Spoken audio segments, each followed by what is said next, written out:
एक सटीक सिलेक्शन उम्मीदवार का, बिंदी यादव, दिवंगत बिंदी यादव की पत्नी पे दांव खेला, मनोरमा देवी पे। अब देखिए सुरेंद्र यादव को नुकसान कहां कहां हुआ। प्रशांत किशोर के उम्मीदवार ने मुस्लिम वोट काट लिया, उसके बाद दोनों यादव की लड़ाई थी, तो 100 में से 100 यादव वोट थ्रू चला गया विश्वनाथ यादव के पक्ष में, आरजेडी के पक्ष में। यादव वोट भी इधर आया है जेडीयू के पक्ष में, और यही कारण है कि बड़ी जीत दर्ज कर ली है। औपचारिक घोषणा, मैं फिर कह रहा हूं, किसी भी सीट पे औपचारिक घोषणा नहीं हुई है, लेकिन बड़ी जीत इमामगंज के बाद बेलागंज में एनडीए की, जेडीयू की। विश्वनाथ यादव हार मान चुके हैं। अब 10 साल का किला तो वहां भी ध्वस्त हो गया ना। 35 साल का नहीं, एक 10 साल का किला ध्वस्त हुआ है तरारी में। ये तरारी में। हाँ, मैं तरारी के ही दर्शकों से कहूंगी कि देखिए 10 साल का किला ध्वस्त तो आपने करवा दिया। बिल्कुल। सुनील पांडे जो वहाँ के तो जो जीत गए जनप्रतिनिधि, उनसे भी मेरा यही अपील होगा कि जिस प्रकार जनता ने महिलाओं पर भरोसा किया है, तो सबसे ज्यादा काम करने वाली घर में महिलाएं हैं। महिलाओं के ऊपर विशेष ध्यान दिया जाए, शिक्षा के ऊपर, लड़कों का, लड़कियों का, जो भी है, जो भी सरकार का जो संसाधन है, जो भी सरकार का अंदर का ये विश्वास है।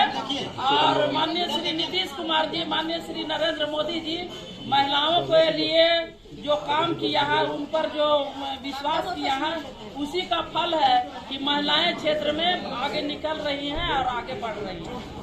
तो जो जीत गए जनप्रतिनिधि, उनसे भी मेरा यही अपील होगा कि जिस प्रकार जनता ने महिलाओं पर भरोसा किया है, तो सबसे ज्यादा काम करने वाली घर में महिलाएं हैं।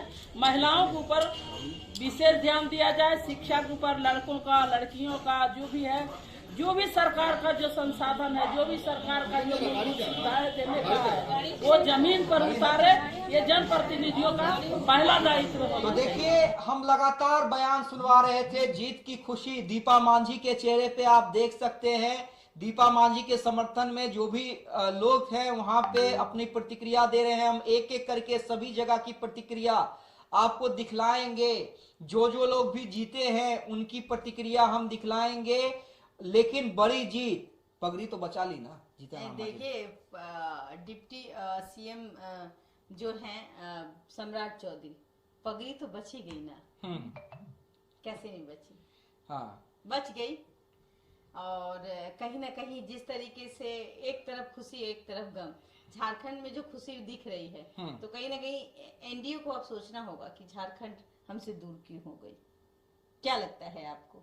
नहीं, निश्चित रूप से देखिए, झारखंड में तो बहुत, मैं कह रहा था, आप थोड़ा सा ये कह रही थी कि आगे पीछे हो रहा है, एनडीए 28 से 31 या 32 में चला गया। लेकिन हमने आपको कहा था ना कि सरकार हेमंत की बनेगी। जो हमारा प्रिडिक्शन है, जो देशवा न्यूज ने किया, सभी ने एक तरफा अगर बयान सुना जाए, एक तरफा अगर किसी ने आकलन किया, प्रिडिक्शन किया, तो बबीता मिश्रा यानी कि देशवा न्यूज की ब्रांड एम्बेसडर ने कहा था कि देखिए जीत तो हेमंत सोरेन के खाते में जाएगी, और वो बातें आज सच साबित हो गई। बिल्कुल सच साबित हुई हैं, और एक एक प्रिडिक्शन हमारा, आपका, देशवा न्यूज का सही हुआ है। लेकिन सबसे बड़ी बात बबीता जी, क्या एनडीए 4 में 4 बिहार? जैसा रुझान है, मैंने भी नहीं सोचा था कि 4 में 4 होगा। ठीक, इमामगंज क्लियर जी, बेलागंज क्लियर जी, तरारी क्लियर जी, रामगढ़ में भी बीएसपी उम्मीदवार से आगे बीजेपी के उम्मीदवार, लड़ाई है वहां पे। देखिए लड़ाई है, कांटे की टक्कर है, लेकिन आगे चल रहे हैं। हो सकता है कि इन दोनों में से कोई, लेकिन महागठबंधन कहाँ चूक रह गई। अब इनके नेता कहाँ प्रिडिक्शन करेंगे, कैसे करेंगे, क्या सोचेंगे? नहीं, देखिए मुझे जो लगता है बबीता जी, किला ध्वस्त हो गया, दो जगह से 10 साल। हाँ, एक तो 10 साल और एक तो शायद 38 साल 35 साल मायने रखता है जी।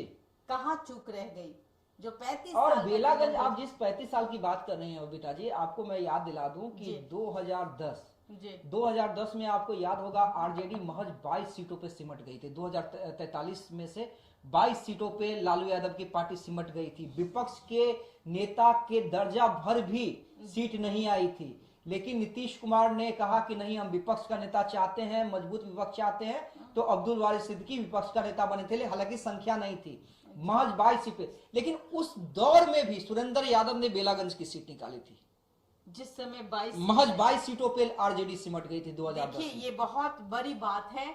जिस समय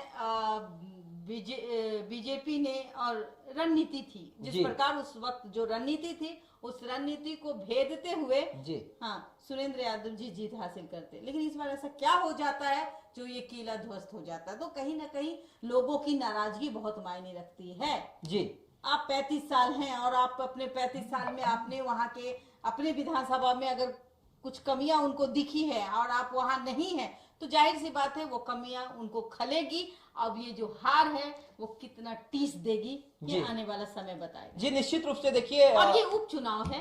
हाँ और चुनाव तो अब 25 में, बिहार की बात करूं तो 25 में ही दाम। लेकिन एक जो हौसला है एनडीए को, वो अब एनडीए का जो पारा है 440 वाला वोल्ट, ये पारा जो है वो बरकरार होता नजर आएगा।